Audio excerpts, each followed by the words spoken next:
रहे हैं। आज उसी का परिणाम है कि आज इतने सारे लोग उस आजाद हिंद मंच की देन है कि हम लोग कहीं से भी कभी भी किसी से मिले तो उस संगठन के विचार का लोगों को बताए होंगे।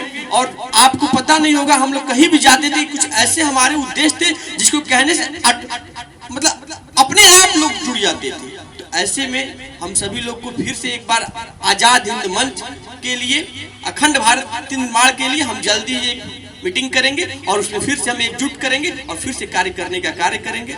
तो साथियों, ये तो आजाद हिंद मंच की बात थी, परंतु जो विषम परिस्थिति आज हम लोग के सम्मुख है, आप लोग बुरा मत मानिएगा, मैं ये नहीं कहता, मैं किसी को प्रोत्साहित नहीं करता, मैं किसी की आलोचना नहीं करता हूँ।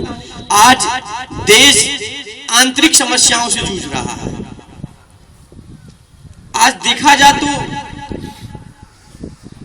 वर्तमान स्थिति परिस्थिति जो इस तरह की बन रही है कि आज सत्प्रवृत्तियां कहीं दिखाई नहीं दे रही। सदाचार मुरझा गया, सत्कर्म को काल ही निगल लिया है। अपने ही लोगों में भारी बिखराव है।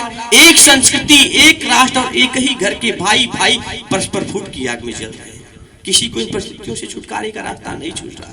कठपुतली खेल दिखाती पर पर्दे के पीछे हाथ किसी और के होते। ठीक हमारे देश की, हमारी स्थिति की दुर्दशा के कारण भी यही कुछ है। हमारे कुछ अपने ही लोग हमें लड़ा रहे हैं।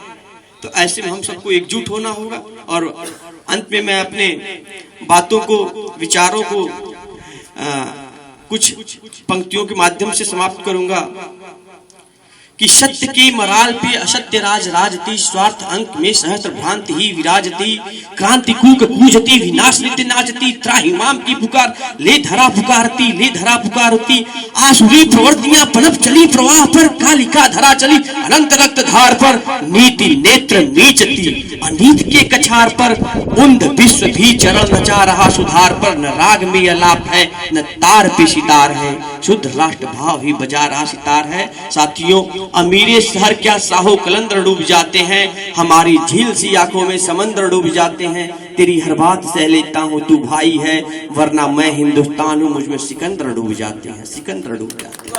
धन्यवाद।